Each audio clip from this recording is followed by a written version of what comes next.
In this video, we're going to talk about basic walking cycles for brick animations. It's really tricky to animate these little Lego figures. They're really small, and in the case of this little guy that I have on the screen here, his legs were really stiff. And I found out when I was animating him that his legs were just almost impossible to work with. So I would say it's important to kind of test the fluidity and the easiness of your figurines before you use them to animate with. Make sure that they're easy and they're not too difficult to move around, because subtlety is key here. And we'll go through a few things where things are subtle and things are not subtle. Method number 1. This is the most, I would say, standard of all the walking cycles that I've seen in most brick films. This is the method that I used when I made both of my movies, really, both America Outlawed and Pirates. And it's the fastest, and if you're working at a 15 frames per second, then this is a really good one to just kind of get people walking around, and kind of moves them across the floor a little faster. We're going to go into a more subtle one after this, but let's talk about method number 1. So starting out, we start out with our character, and he's just laying flat on the studs. Now the next step here is we have to move his leg forward. So you choose a leg and you bring it forward, leaving him still base flat on the ground.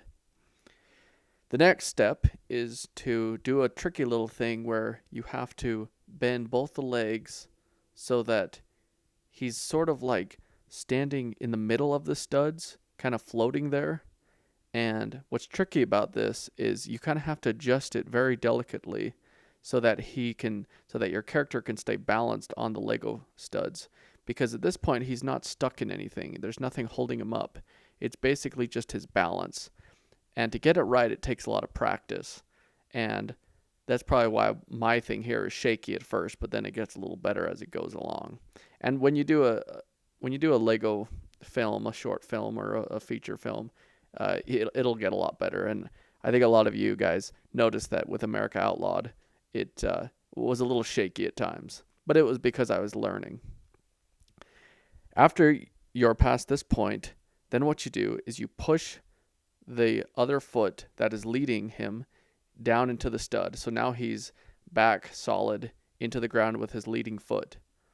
And then after this, the next frame, you have moved into the full stand where his back leg is now forward and he is now grounded firmly into the bricks.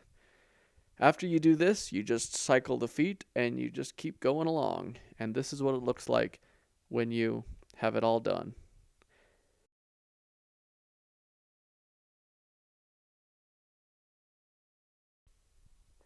Method number 2 is a lot like method number 1. The only difference is that because we're going smoother with it, it means we're doing more in-between animation.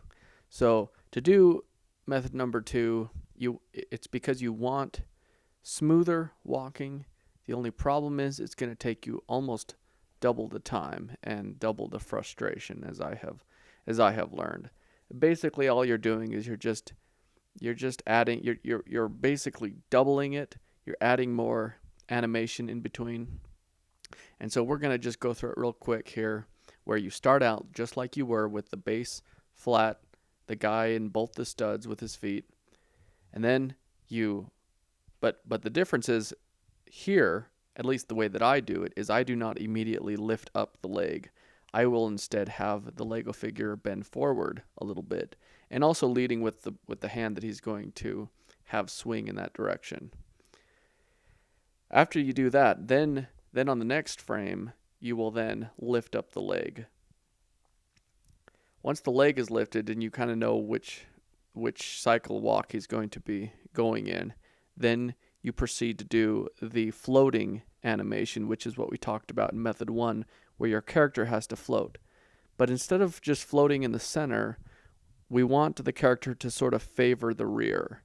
So he's not quite in the center, but towards the rear. And the reason why we do that is because we're not actually going to have an exact center position. what we're going to do is, after the rear favor, we're going to then move towards a forward favor. So in 2 frames, he's actually going to be floating in both frames, where the first one he's floating towards the rear, the second one he's favoring towards the front. And it makes sense when you look at it. Basically, we're just creating a smooth motion here. And then in the preceding frame, we put him down. We push him down to the floor so that his foot is finally down. And then in the last frame, you bring the foot back.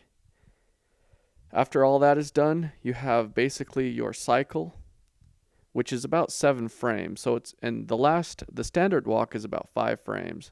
So you're almost doubling it. But as you can see, it makes for a much smoother walk. So if you have the time and you have the patience, then go for it.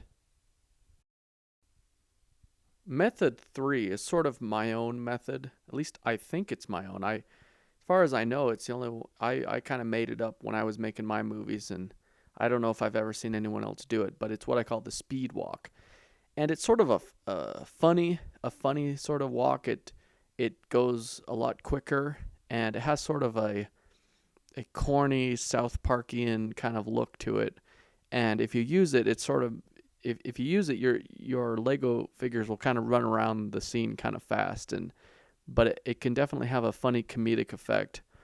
And the way it starts is just like any other walk, where we have our character flat based in the studs, and then the next scene is we immediately lift up the leg that we're going to start with, including the hands in their proper formation. And then we make a quick jolt in the middle where we bring the minifigure forward, and we do the same thing where we have it. This is the middle portion. However, in this, we actually have the character balancing across 3 studs in length with a stud in the middle.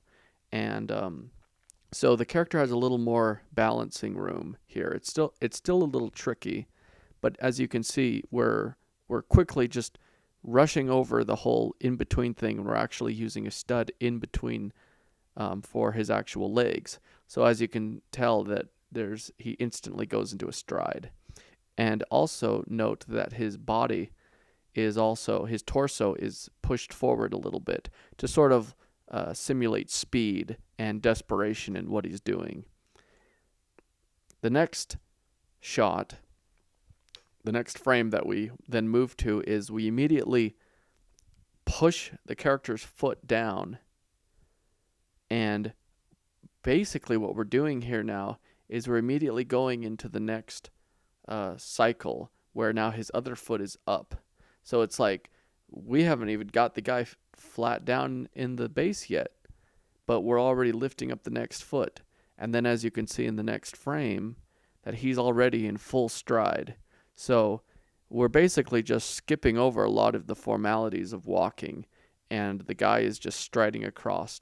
And then in the next frame, you can see that he's already got his foot planted, and his next foot is coming up. It's all about quickness, it's all about speed, but we're not really doing a running cycle here. This is not exactly a running cycle. And what I mean is, when we show it in real time, you can see it's more of a brisk walk. And that's the way to look at this. It may or may not work for what you're using, but it'll at least give you ideas. And it did work for me, although I can't think of any of the examples.